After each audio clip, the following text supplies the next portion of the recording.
China's robot awakening is already underway, and most of the world hasn't noticed yet. Chinese companies are building humanoid robots that walk, think, and work alongside humans on real factory floors right now. Not in 5 years, not in a lab, now. China plans to mass-produce humanoid robots at a scale that would put 1 million units into deployment by 2030. That's enough robots to fill over 12 full NFL stadiums standing shoulder to shoulder. You heard that right. And the most unsettling part isn't the number, it's how close they already are to hitting it. Here's where this story starts, with a problem so large that only machines could solve it. The country that decided robots were the answer. China is facing a demographic crisis that no policy can fully reverse. The workforce that powered 4 decades of explosive manufacturing growth is shrinking. Birth rates have fallen. The population is aging faster than the economy can absorb. By 2050, projections show that China will have more citizens over 60 than the entire current population of the United States. The labor pool that made China the factory of the world is contracting, and the industries that depend on it are already feeling the pressure. Raising wages buys time. Importing labor is politically complicated. Automating with conventional machines works for repetitive fixed tasks, but the real world isn't fixed. Warehouses change layouts. Assembly lines shift products. Hospitals require care that varies by patient. The problems China needs to solve don't fit neatly into the operating envelope of a conventional industrial robot bolted to a floor. This is why China didn't just accelerate robotics. It specifically accelerated humanoid robotics. A humanoid robot, one that walks on 2 legs, manipulates objects with hands, perceives its environment, and makes real-time decisions, can operate in spaces built for humans without requiring those spaces to be redesigned. It can work in an existing warehouse, an existing hospital ward, an existing assembly line. It doesn't need a custom environment. It adapts to the one that already exists. Beijing recognized this and moved with the kind of policy speed that only a centrally directed economy can produce. Humanoid robotics was designated a strategic national priority. Funding followed, then talent, then infrastructure. But government mandates don't build robots, companies do.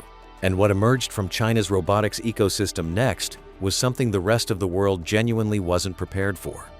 The companies building the machines. The name most people outside China haven't heard yet is Unitree Robotics. Founded in eastern China, Unitree built its reputation producing quadruped robots, 4-legged machines that could traverse uneven terrain with a fluency that put much larger, better-funded Western competitors to shame at a fraction of the price. The cost advantage wasn't accidental. It was the direct result of building inside China's manufacturing ecosystem, where motor suppliers, sensor manufacturers, and precision component fabricators exist within hours of each other, and where iteration cycles that take Western companies months can be completed in weeks. Then Unitree moved to bipedal humanoids, and the pace accelerated further. Their humanoid platforms demonstrated walking stability, stair climbing, and object interaction at a level of performance that would have been considered cutting-edge research just 5 years earlier, priced for commercial deployment, not laboratory budgets. Alongside Unitree, AgiBot emerged with a direct focus on dexterous manipulation robots capable of performing complex 2-handed tasks requiring fine motor control. Other companies filled adjacent spaces. The ecosystem didn't form around one champion. It formed as a dense, competitive cluster, with dozens of companies racing each other on capability, cost, and deployment readiness simultaneously. But this was just the beginning of what made China's position genuinely dangerous to compete against. The manufacturing ecosystem that surrounds these companies provides an advantage no amount of venture capital can simply purchase. When a Chinese robotics company needs a custom actuator redesigned, a new sensor integrated, or a structural component remanufactured after a design changed the supply chain to do it sits nearby, responds quickly, and prices competitively. The iteration speed this enables isn't a marginal advantage, it is a compounding one.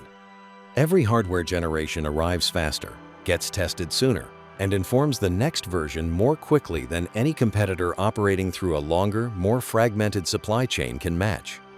The payoff is an ecosystem producing humanoid robots at a pace and cost trajectory that is pulling capability forward faster than the global robotics field expected. But building a robot that looks impressive standing still is one thing. Making it move through the real world without falling over is an entirely different problem, and it nearly broke the field for decades. The hardest problem in robotics: making them move. You don't appreciate how difficult walking is until you try to teach a machine to do it. Every step a human takes involves hundreds of micro adjustments happening simultaneously and unconsciously. Your inner ear detects tilt. Your muscles respond in milliseconds. Your brain anticipates the next footfall and pre-positions your weight before your foot even lands. You do this on flat floors, uneven pavement, wet surfaces, and staircases without thinking about it once. For a robot, every single one of those adjustments has to be explicitly engineered, sensed, computed, and physically executed within time windows measured in milliseconds, or the machine falls. Early bipedal robots fell constantly, slowly, expensively. The fundamental challenge is balance under dynamic conditions. A stationary robot can be stable through passive mechanical design.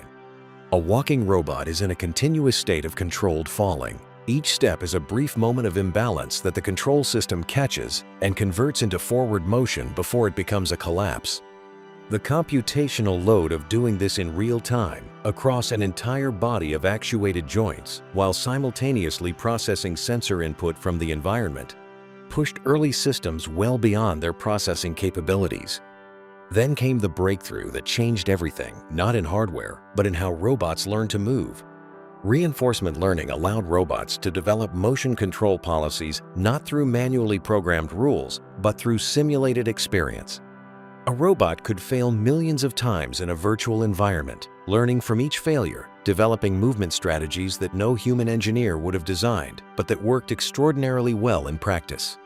Chinese research teams, with access to massive computational resources and strong institutional support, pushed this approach hard, producing motion control systems that gave their platforms a fluency and recovery capability that looked, to an untrained eye, almost biological. The payoff was robots that could walk across uneven surfaces, recover from shoves, navigate cluttered environments, and climb stairs not perfectly, but reliably enough to begin thinking about real deployment. But getting a robot to walk was only the first gate. The second one proved even harder to open: the hand problem.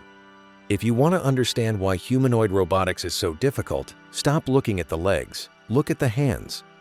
Human hands contain 27 bones, over 30 joints, and more than 100 individual muscles and tendons working in coordinated opposition. They can crush a walnut, thread a needle, and catch a falling glass, sometimes within the same minute.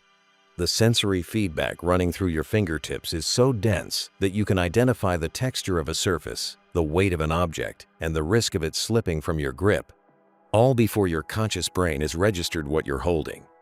No robotic hand currently built can do all of that, not even close.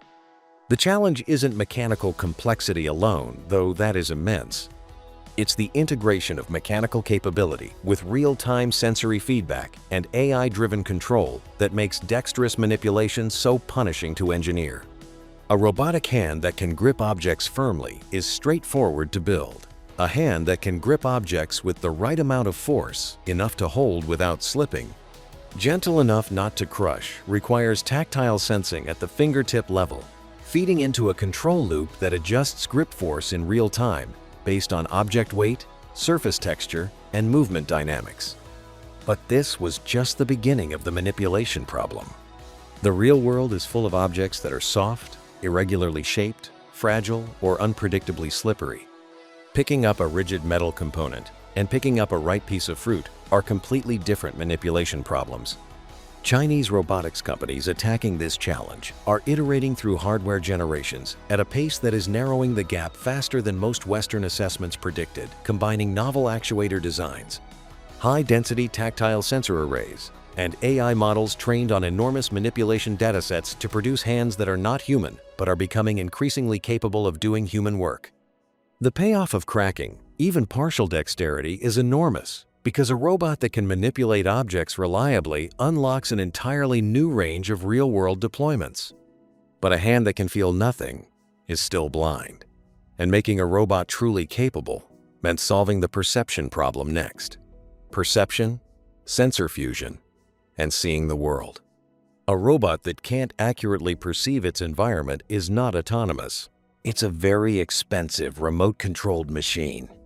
Real autonomy requires a robot to build a continuous, accurate model of the world around it in real time, under changing conditions, while moving through space and executing tasks simultaneously.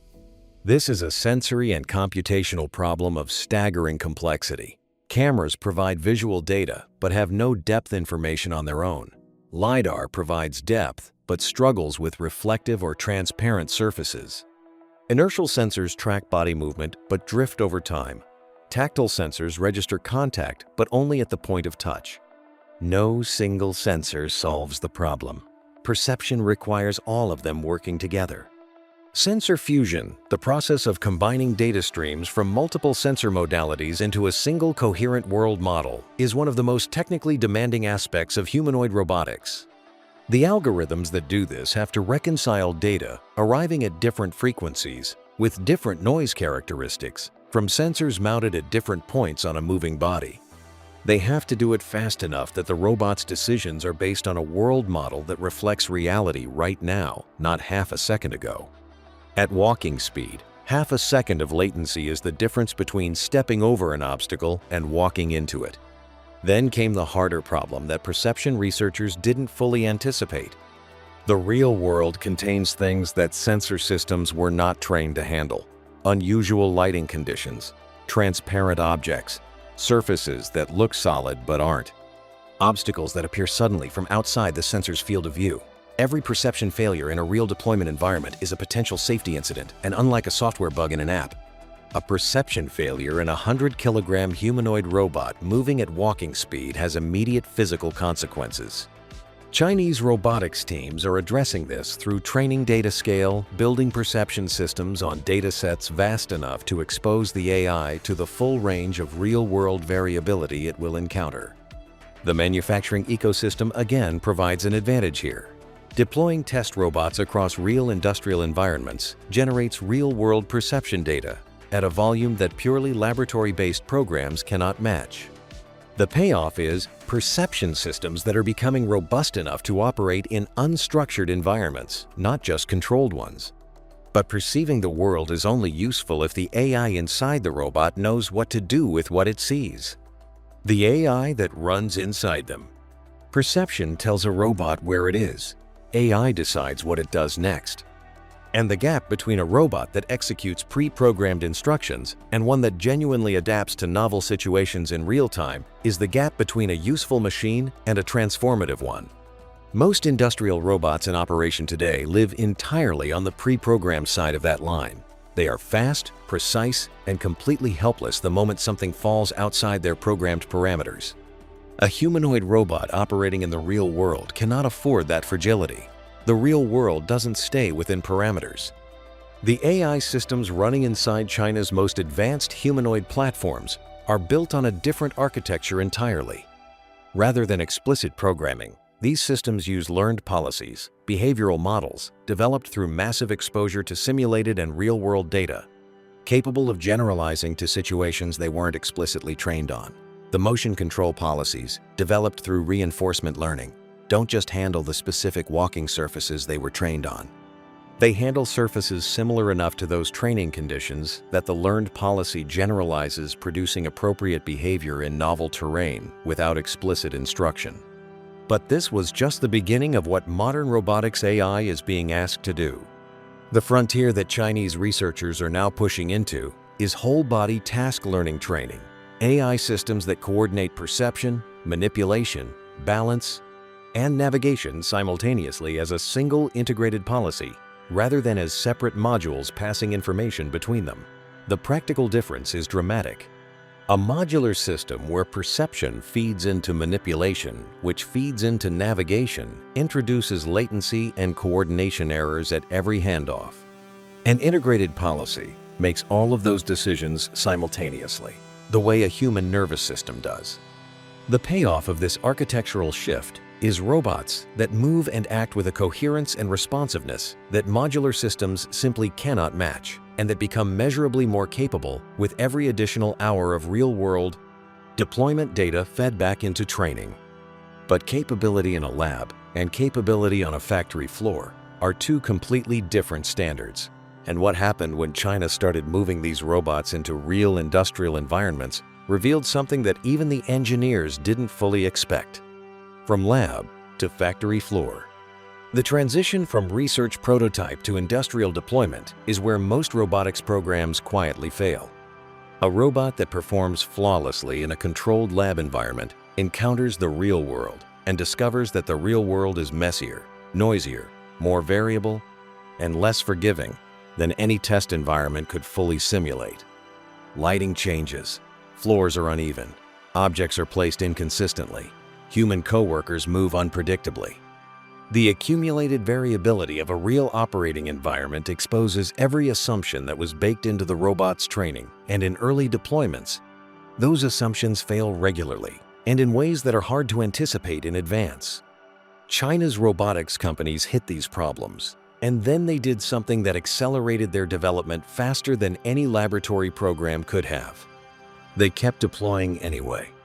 Rather than retreating to the lab to solve every failure mode in simulation before re-attempting deployment, Chinese companies treated real industrial environments as extended training grounds, instrumenting their robots heavily, collecting failure data systematically, and feeding it back into training cycles at a pace that compressed years of conventional development into months. The manufacturing ecosystem that surrounded these deployments made this possible.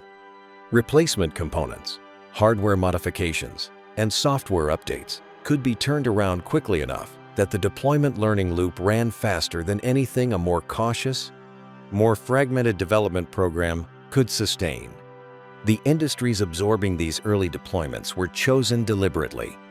Manufacturing assembly tasks requiring repetitive manipulation were the first target environments where the task structure is consistent enough that early generation robots could contribute productively while their capabilities continued developing. Logistics followed, with humanoid robots handling warehouse picking and packing tasks. Healthcare applications began emerging, not surgical robotics, but the physically demanding, labor-intensive work of patient assistance and facility support that China's aging demographics make increasingly urgent. The payoff of this deployment-first philosophy is a generation of robots that have been hardened against real-world variability in ways that purely laboratory-developed systems have not, and a dataset of real, operational experience that is feeding the next generation of capability directly. But China wasn't just deploying robots in factories. It was putting them in arenas, and what happened there revealed something about the pace of progress that no product demonstration could have communicated as clearly. The Robot Olympics and fighting leagues. You haven't seen anything until you've watched two humanoid robots try to knock each other down. China's robot competition culture didn't emerge as entertainment. It emerged as engineering pressure, a forcing function that exposed weaknesses in mobility, durability, and control systems faster than any internal testing program could. National robotics competitions began drawing entries from university teams, startup companies, and established manufacturers simultaneously, creating a competitive environment where the performance bar moved visibly and publicly with every event cycle. Then came the robot combat leagues, and the stakes got real. Competitive robot fighting where humanoid and semi-humanoid platforms face each other in direct physical contest, test things that controlled demonstrations never reveal, durability under impact, recovery from unexpected destabilization, control system performance when the robot's physical state has been disrupted by an external force it didn't anticipate. A robot that walks smoothly across a flat floor in a product video may crumple the first time another machine lands a strike on its torso. These competitions made those failures public, immediate, and undeniable.